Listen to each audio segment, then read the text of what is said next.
Hi friends, అవాజు ఈరోజు మనం ఈ వీడియోలో 10th జనవరి 2024 నాడు మన ఇండియన్ స్టాక్ మార్కెట్ యొక్క మూవ్మెంట్ ఏ విధంగా ఉండబోతుందో ఈ వీడియోలో మనం మాట్లాడుకునే ప్రయత్నం చేద్దాం. ఫస్ట్ నిఫ్టీ ఫిఫ్టీ విషయాన్ని మనం పరిశీలిస్తే మనకున్న డేటా ప్రకారం నిఫ్టీ 50 యొక్క హై వచ్చేసి 21,700 వరకు హై వెళ్ళడానికి ఛాన్స్ ఉంది. అదేవిధంగా లో విషయాన్ని పరిశీలిస్తే 21,400 వరకు లో సేల్ రావడానికి స్కోప్ ఉంది. కాబట్టి మీరు 10th జనవరి 2024 నాడు నిఫ్టీ 50ని బేస్ చేసుకొని ఈక్విటీ మార్కెట్లో ట్రేడ్ చేసినా సరే లేదా ఆప్షన్ ట్రేడింగ్ చేసినా సరే ఖచ్చితంగా ఈ 2 నెంబర్స్ని దృష్టిలో ఉంచుకునే ప్రయత్నం చేయండి. హై వచ్చేసి 21,700, లో వచ్చేసి 21,400. ఈ 2 నెంబర్స్ మధ్య నిఫ్టీ 50 మూవ్మెంట్ ఇవ్వడానికి ఛాన్స్ ఉంది. దాని తర్వాత మనకున్న మరొక ఇండెక్స్ బ్యాంక్ నిఫ్టీ విషయాన్ని మనం పరిశీలిస్తే మనకున్న డేటా ప్రకారం బ్యాంక్ నిఫ్టీ యొక్క హై వచ్చేసి 47,550 వరకు హై అయితే వెళ్ళడానికి ఛాన్స్ కనిపిస్తుంది. అదేవిధంగా లో విషయాన్ని పరిశీలిస్తే 550,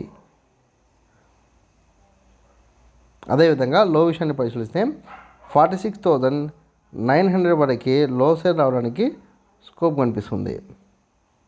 కాబట్టి మీరు 10th జనవరి 2024 నాడు బ్యాంక్ నిఫ్టీని బేస్ చేసుకొని ఆప్షన్ ట్రేడింగ్ చేస్తే ఈ 2 నెంబర్స్ని దృష్టిలో ఉంచుకునే ప్రయత్నం చేయండి.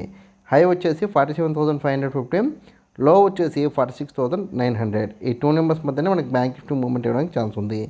దాని తర్వాత మనకున్న మరొక ఇండెక్స్ ఏదంటే కనుక ఫిన్ నిఫ్టీ విషయాన్ని మనం పరిశీలిస్తే మనకున్న డేటా ప్రకారం ఫిన్ నిఫ్టీ యొక్క హై వచ్చేసి 21,350 వరకు హై అయితే వెళ్ళడానికి ఛాన్స్ కనిపిస్తుంది. అదేవిధంగా లో విషయాన్ని పరిశీలిస్తే 21,000 వరకు లో సేల్ రావడానికి స్కోప్ ఉంది. కాబట్టి మీరు 10th జనవరి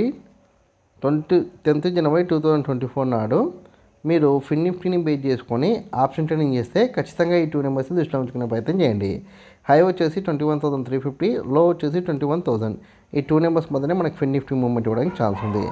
దాని తర్వాత మీ అందరికి వచ్చే కామన్ డౌట్ ఏంటంటే ఓవరాల్గా 10th జనవరి 2024 నాడు మా ఇండియన్ స్టాక్ మార్కెట్ యొక్క మూవ్మెంట్ ఎలా ఉండొచ్చిన డౌట్ మీకు రావచ్చు. అయితే మనకున్న డేటా ప్రకారం నిఫ్టీ 50 కావచ్చు, బ్యాంక్ నిఫ్టీ కావచ్చు, ఫిన్ నిఫ్టీ కావచ్చు, ఈ 3 ఇండెక్స్లు ఓపెన్ అయితే గ్యాప్ అప్, భారీ గ్యాప్ అప్ ద్వారా లేదా గ్యాప్ డౌన్ ద్వారా ఓపెన్ కావచ్చు.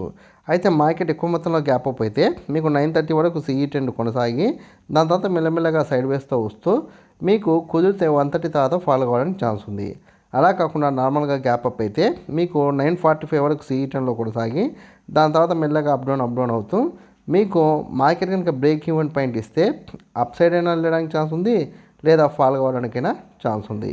ఇలా కాకుండా మార్కెట్ గ్యాప్ డౌన్లో ఓపెన్ అయితే మీకు 9:30 వరకు కంటిన్యూగా ఫాలో అయ్యి దాని తర్వాత కొద్ది వరకు అప్ డౌన్ అవుతూ మీకు సైడ్ వేస్ ఉండడానికి ఛాన్స్ ఉంది.